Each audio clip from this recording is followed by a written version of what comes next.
Hey everyone, welcome back to the 80s Slashers YouTube channel.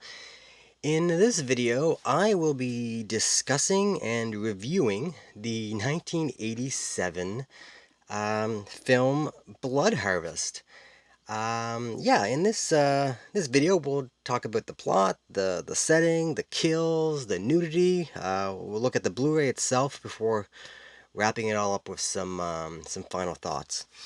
Now, just as you know, most of you are aware, this was the winner of the most recent poll I put up on the channel, for which 80 slash you like to see reviewed next. And yeah, this was a pretty clear and decisive winner, I would have to say. So yeah, this is a new pickup for me. It came in my Black Friday sale from Vinegar Syndrome. So yeah, I was excited to watch this for the first time and review it.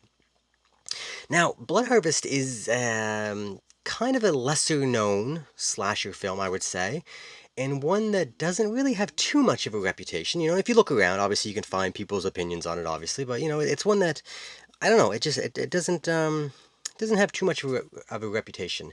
What if it's famous for anything? It is that it's the slasher film that stars Tiny Tim dressed as a clown. Now, if you're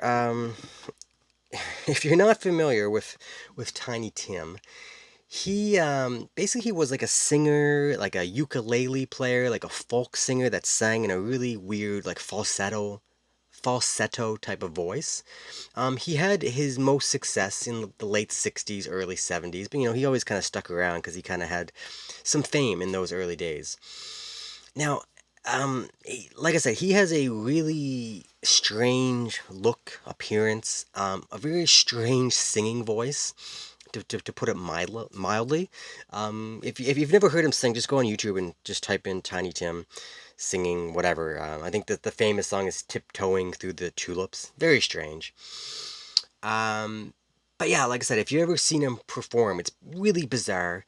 But due to that, it kind of makes him a pretty solid choice to cast in like a slasher flick, especially when you throw on like the clown makeup and whatnot. Yeah, so kind of interesting. Now, whether or not that was a success, well, we'll discuss that shortly. But before we do, let's just start this off and take a look at the plot right quick.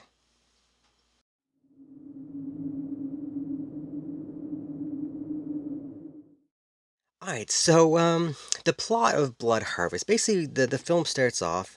We see a young lady. She has been away at college, at school, and she's coming home on, like, I don't know, vacation or of some sort, summer break or whatnot. And she lives in like a rural farming community. And she comes in town and she notices that her she can't find her parents, and she's looking for her parents at her home. And she's asking around, and when she gets to her house, she sees it's been vandalized. There's been like words spray painted or painted on her house. There's windows have been torn. Somebody hung up like a dummy, like with a noose inside her house. So she's being harassed, and basically the story is her parents. Her father is a banker, and he works for the bank, and he has been the last few years foreclosing on all these local farms. They're I guess they can't pay their bills. Times are tough, and the bank is foreclosing on these farms and all these, and they're putting them up for auction. And the whole neighborhood is really pissed off and super angry, and they're taking it on the banker for doing his job and whatnot. So of course, when she comes home, people aren't happy to see her. She's associated with her father, obviously. So yeah, that's the scene she's welcome to, but she can't find her parents. So she's asking around. She calls the sheriff. The sheriff, kind of gives her some attitude, but he's like, yeah, yeah, I'll be out there and I'll check. And she runs into some old childhood friends that are there, like I guess a neighbor, an ex-boyfriend, and his brother is played by Tiny Tim, who is dresses as a clown and has some issues going on with him. They're the only two people that are kind of on friendly terms with her in the town, except for she has one girlfriend. And And then, like I said, like things start happening. She gets harassed. She can't find her parents.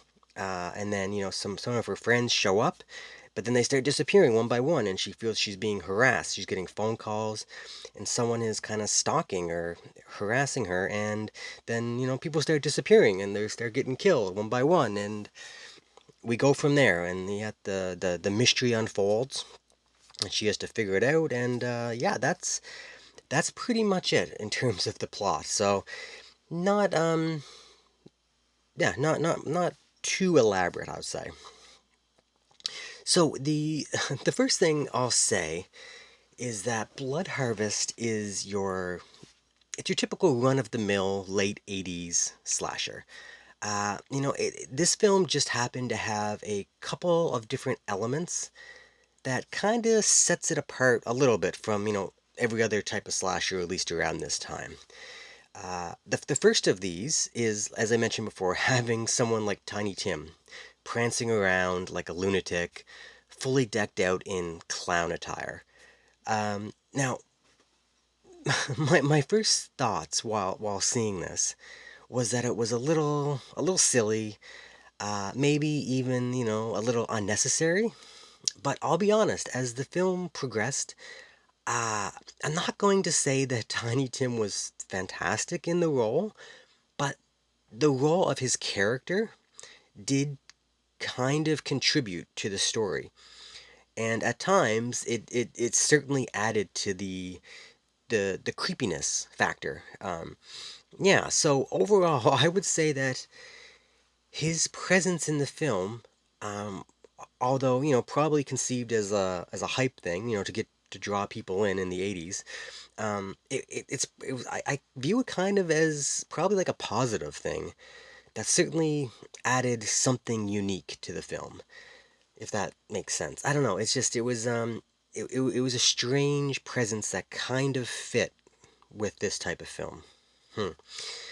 Now the second element that kind of set this film apart from others, in my opinion, is that it sort of had a sleazy factor to it. Now, I don't know if sleazy is I don't know if it's the exact term that best fits what this is. Um, but we'll talk about that a little bit more when we get to when we start talking about the nudity. Yeah, yeah. We'll push that aside for now.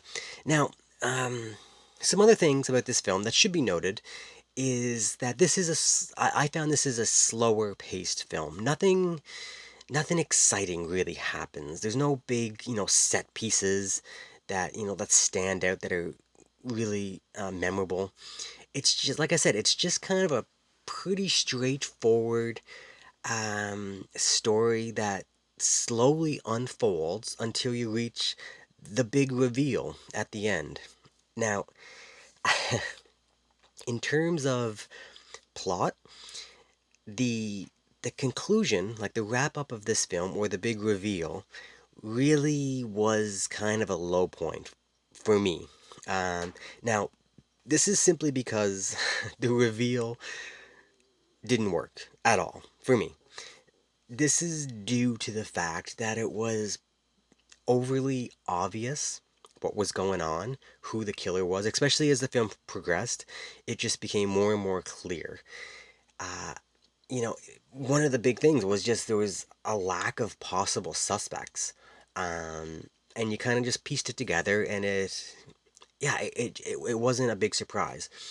But the way that the reveal was played up in the film, it was eh, it was almost as if the filmmakers thought that they had completely tricked the viewer.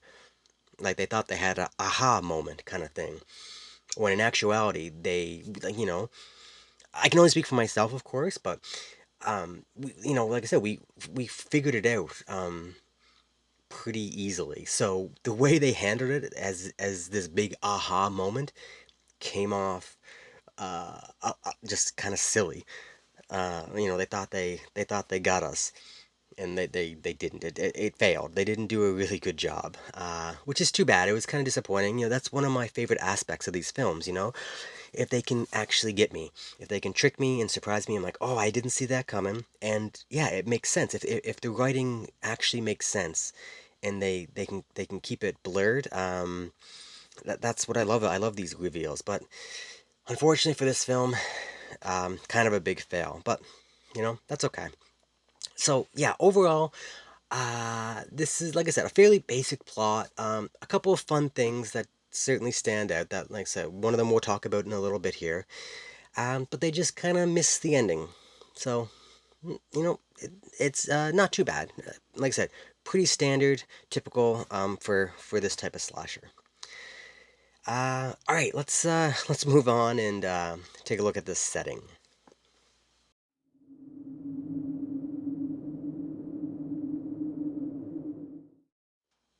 All right, so Blood Harvest was filmed mostly in rural Wisconsin, in like farming country. I think they said there's some stuff that was shot in Minnesota, but I think for the most part it was rural Wisconsin, USA.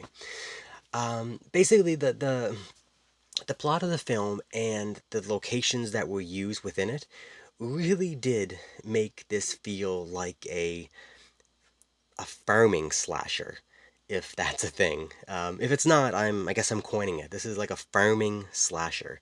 There's been a few others, if you want to put Motel Hell in there. Slaughterhouse is another one. So I guess it is kind of a sub genre. But yeah, this is how I would classify it: a farming slasher. Most scenes within this film take place at either like a farmhouse out in the country, in like a barn, in and around like farmers' fields and whatnot. And then there is some stuff near the beginning of the film that was shot near in like a small neighboring town, like a really small, country town. One street and like businesses on both sides type of thing. But the most scenes that occurred in this film happened in the farmhouse. That was the main setting for this. And this house that they used, there was nothing spectacular about it, but it had kind of a cool late 80s rural feel to it. Kind of hard to explain. It's just, I don't know, it just, if like I guess I grew up around this time, and I lived in the country.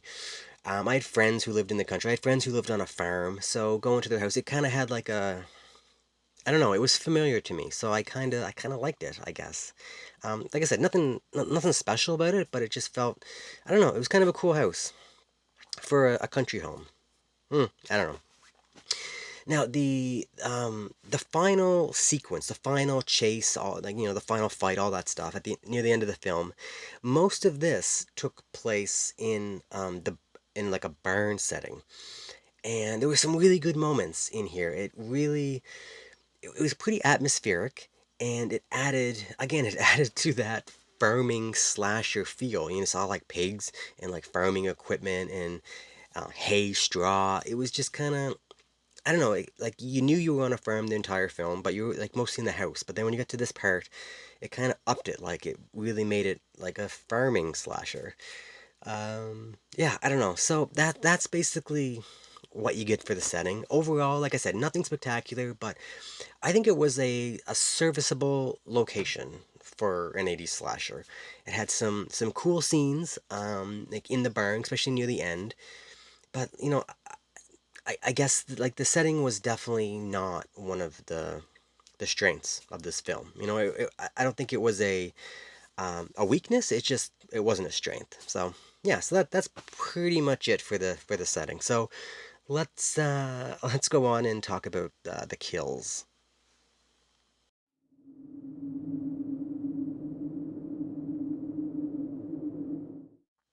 All right, so Blood Harvest had a total of three kill scenes. A few other people died, but there's basically three like kill scenes in this film, which is not a lot. That's a really low number.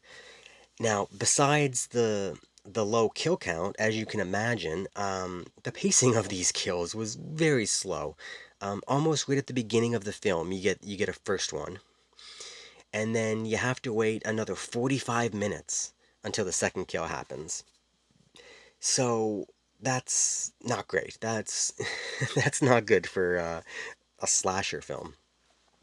Now, despite these two negatives, I still think the kills are kind of a strength somehow of this film. I don't like strength is probably not a good word, but the kills were good. I liked the kills in this film. Um, A, because they're pretty brutal and they're long. They're not like a quick little cut and then the camera cuts away. Like it stays on the victim for a long time, and we see it, and it's like I said, they're pretty brutal. And B, they use practical effects, and they were really good. The practical effects they used were really good, and it wasn't just the kills. Like the three kills all had the practical effects, but there was a couple other moments where people got like stabbed or shot with an arrow or something like that, and we got to see it, and they did a really good job with the practical effects. So I really liked it. Um, Now, all of the kills, the three kills, they were all throat slits, which I like a little more variety. I like to see, different unique weapons and whatnot, but all three kills were the exact same throat slit. But they were really good. They were really bloody. Like I said, the camera lingered on the victim, and as the cut got made, you saw like the wound open up, and you just saw the blood dripping down for a long time. They were good. They did a really good job of making it look pretty realistic. And yeah, like I said, it was all because of like the practical effects. Like they did such a good job that they were able to keep the camera on there for a long period, which is great. So yeah, like I said, not many kills, but what we got was really good. I just wish we had more. Like they had plenty of time. They had a couple extra characters they could have definitely killed off. They could have easily got up to 5 kills, but yeah. Now, as for the killer, you can see here, nothing too great. Wasn't very unique, wasn't very scary. It's just a dude wearing pantyhose on his face because his face is a mask with a big knife running around. Again, run of the mill, pretty standard, kind of typical. So, um, again, nothing great. So yeah, overall, Blood Harvest, not a lot of kills, poorly paced, but what we did get was pretty great. I thought. So I'm gonna kind of give it a pass. I think we had to wait a long time to see some of them, but it was kind of worth it. There was some really good stuff in here, and like I said, not just the kills. There was two or three moments of clear practical effects of people getting like their arm jabbed with like a farming, I don't know what, like the trident thing. What's that called? Anyway, I'm drawing a blank. Anyway, and someone getting like an arrow shot through their hand. Um, there was some really good stuff. So yeah, I'm gonna give the kills a pass. Needed to be more, but what we got was pretty good. All right, let's move on and talk about the nudity.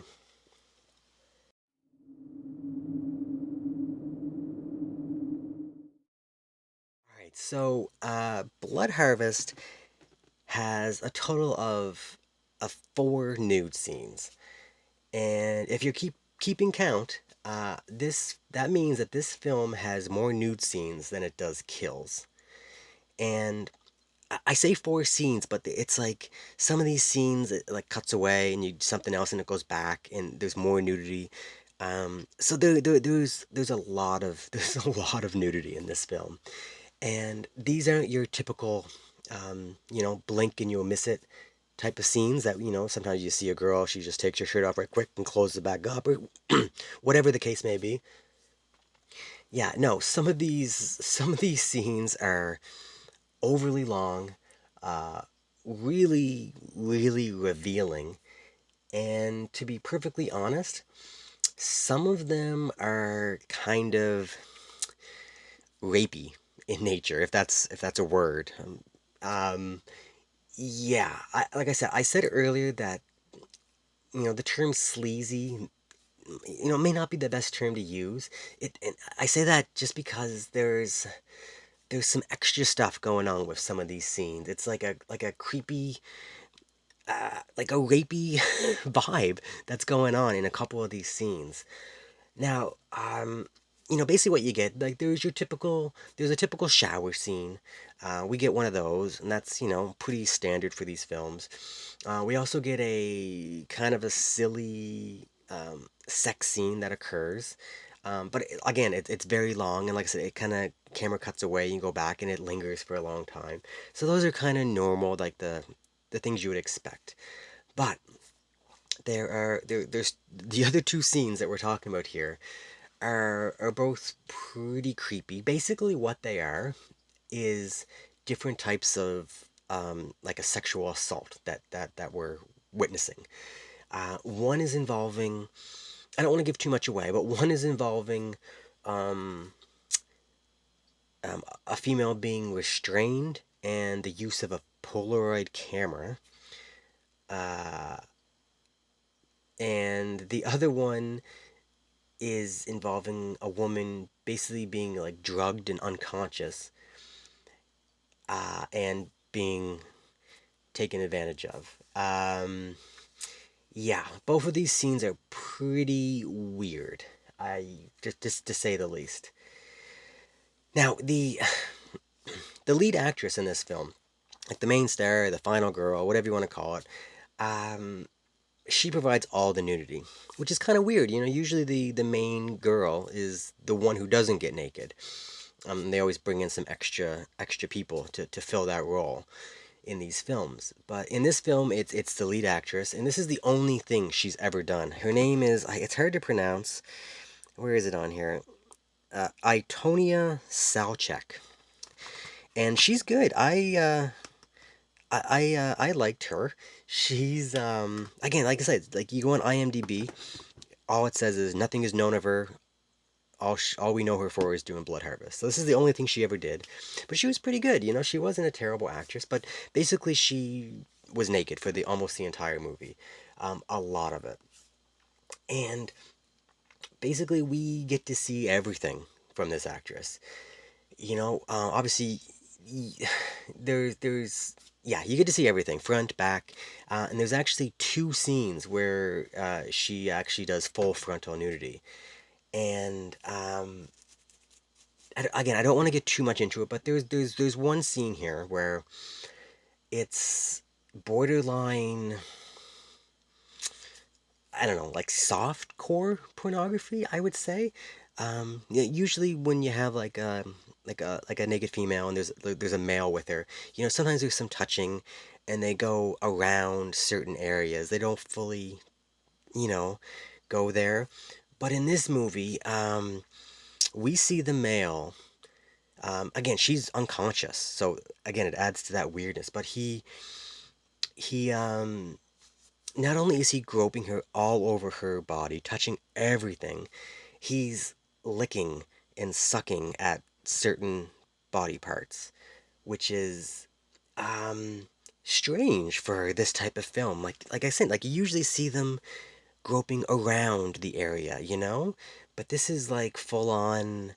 The actress was letting this guy do certain things to her, and again, like I said, and because the character was unconscious and kind of drugged and out of it, it was weird. It's a weird it's a weird scene for sure. So yeah, overall, like I said, this film has a ton of nudity. It's just a weird, sleazy, rapey kind of thing that's going on at times. But um, it definitely makes it stand out from most films.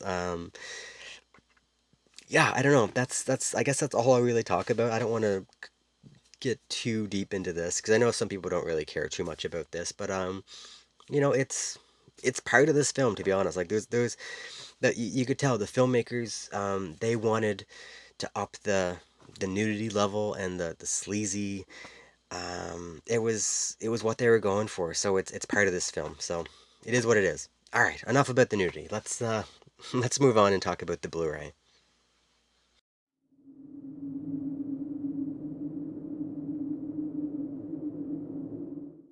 Alright, so, yeah, Blood Harvest here. This was released by Vinegar Syndrome.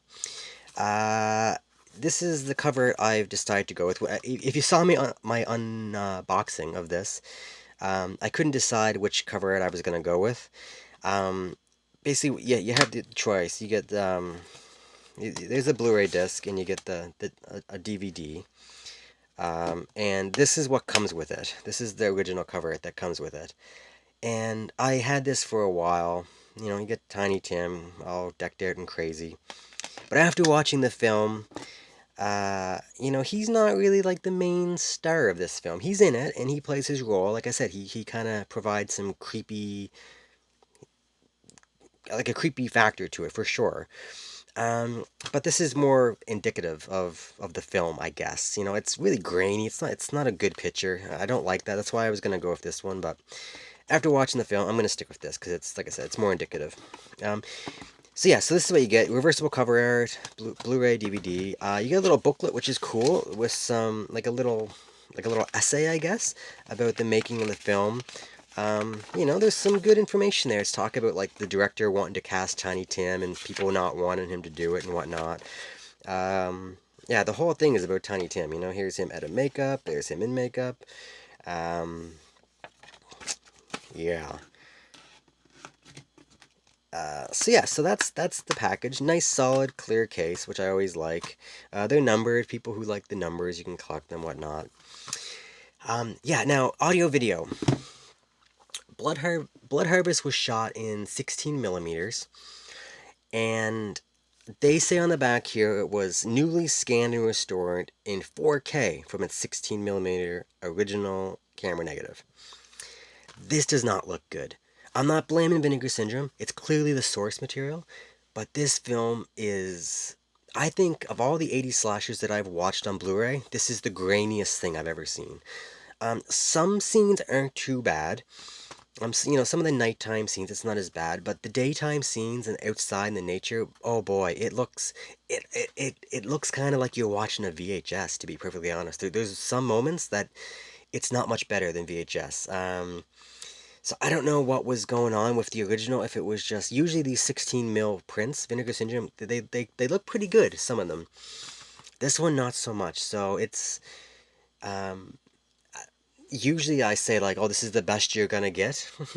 I, I, I don't know, like, I feel like there must be a way for this film to look better, but it looks good on the back here.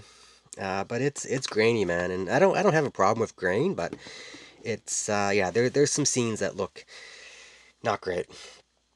Audio's fine. You know, it sounds okay. You know, it's not gonna be the top notch audio you get these days, but for what it is, it's not too bad. Um, in terms of special features, like I said, there's a commentary track with the producer and co-writer, and there is two interviews. From '87, the year this was released, from Tiny Tim, with Tiny Tim. One is like 3 minutes. It's him at like a state fair or whatnot. And the other one is an hour and 11 minutes. And it's part of like his show. He's doing a performance and he does an interview. Um, so yeah, there's some bonus features on here if you're interested. So that's it. You know, I like I said, this is, as of now, this is the best thing you're gonna get for this film. I just be warned, it's not gonna be the best looking film that you're gonna see. All right, let's wrap this up with some final thoughts.